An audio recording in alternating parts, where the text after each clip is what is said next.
I'm coming to you today. I want to talk to you about forgiveness and unforgiveness. When we get a spirit of unforgiveness inside of us from people wounding us and during our childhood, and just stuff that people just being mean, doing stuff, or sometimes not even knowing they hurting you, but it do cause a wound if you don't forgive it right away. So if you forgive it right away and give it to God, let it at His foot, trust Him about it, you'll find yourself not even being bothered with it. Even though the other person might be still upset and well, whatever, because they don't know to forgive, they holding on to it. It's not for the other person; it's for you. Because I notice when I forgive people, how I feel relieved, how better and stuff I feel. And but now back in the day when I used to didn't know how to forgive nobody, be about to cluck somebody upside the head, I felt so terrible after I done stuff. So and I was like, wow, I feel so terrible. They done that and they deserved it. I thought they deserved it. But because it don't feel good to hurt nobody. And even if you argue with somebody and you could turn around and feel so terrible behind it. And like, man, I should have just left it alone. I shouldn't even said nothing. But even if the other person don't want to forgive you, you forgive them and love on them. Because God say, look, God showed me that He loved me. And because God loved me, He showed me how to love myself. I love myself, and then I can love Him. I love Him because He loved me. You can love others because you love God. Once you understand how God loved you, and that He died, that He sent His only begotten Son down here to die for us, and redeem us back to Him, and how Jesus got beat, how they beat Him and killed Him and nailed Him to the cross and all that for us. You don't know nobody that'll do that. And he went through all that for us, and He didn't say a mumbling word. He didn't. He could have called the legion. He could have called all the angels down. He didn't do none of that. He could have took Himself off the cross. He did all that to go to hell to get the keys back for us, and we just gotta learn to love one another and do better. Cause I know it's hard. I'm not lying. You heard me say I used to didn't know, and I used to do stuff, but I just look at some of these people out here now, and they so miserable. And you pray for them, but a lot of people don't know how to forgive, and they just going around the mountain doing the same cycle, just study going around the mountain. And I always, when I read that in the Bible about how they went around that mountain for 40 years when they could have crossed it in a couple of days, I was like, oh no, I tell people I ain't finna be constantly going around no mountain for 40 years with nobody. And they died off going around the mountain for 40 years when it was just a couple of day trip to get to the promised land. But they mumbling and grumbling and just wouldn't let go the past, even want to go back to the past, no made them a golden calf and all, just doing all kind of crazy stuff. And if we could just learn to just keep going forward. I mean, the past is the past. I'm thankful that God made it so we can't go back. Because that let us know right there to keep going forward. We can't go back and change nothing in the past. Keep moving forward. Best you can. Get your 100. I try to get my 100. I used to didn't.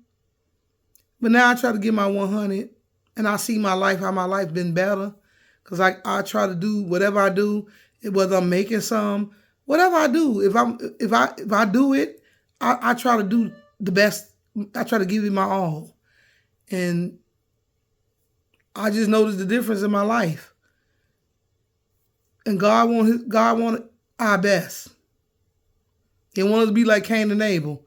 Cain killed Abel because Abel gave the best. He gave God something he found off the ground. That's how I see it. Because I was like, Cain had apples and stuff, fruit tree. He gave God stuff off the ground.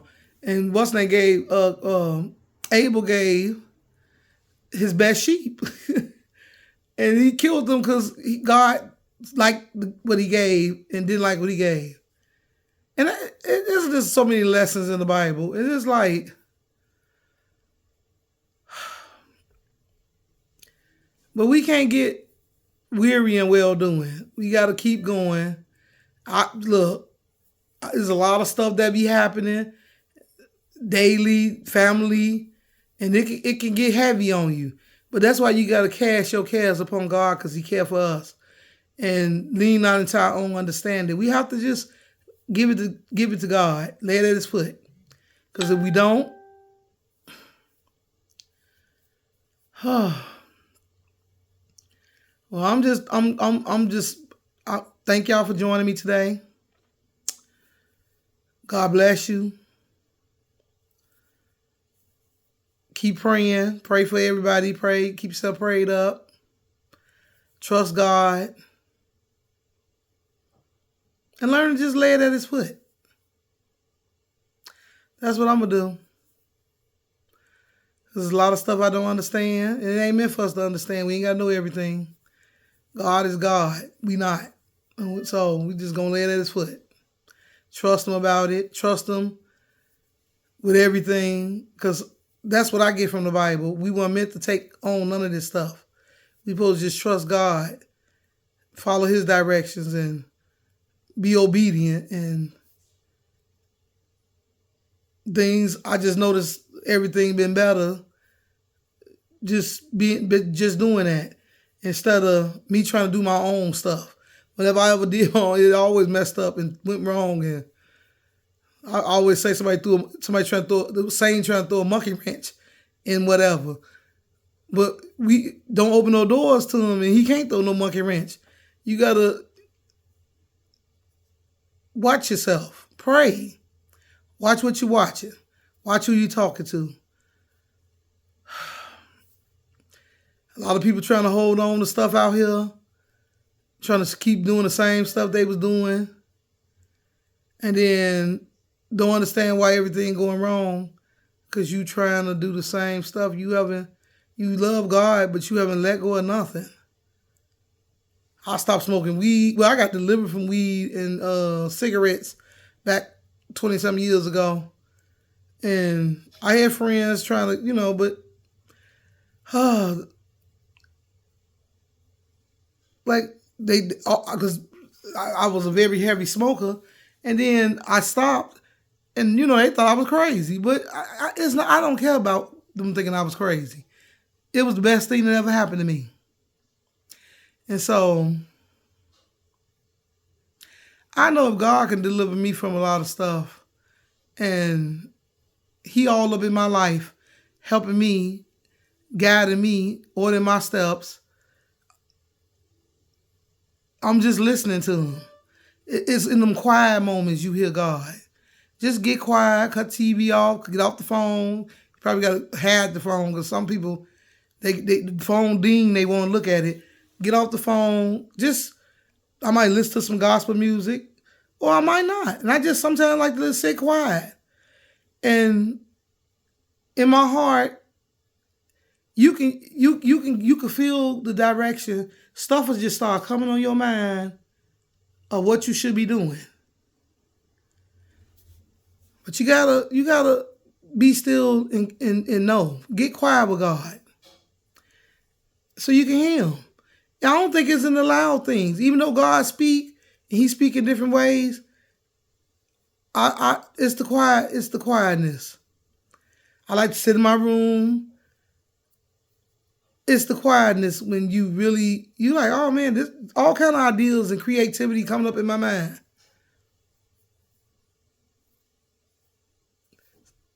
You've been asking them stuff, get along with them, get in your prayer closet. I ain't got a prayer closet, I got a room, so I just go get in my room. And you gotta get with God. Get on your knees, pray. You pray sitting up. You just pray. You pray walking. I think people get confused, and it's like they think it's some special they supposed to be doing. No. And talk to God just like you would talk to anybody else. He already know everything about you. And when you talk to him and I trust them, and I just talk to them. And just watch you notice the difference in your life. And I just want to thank y'all for sharing with Sharon today.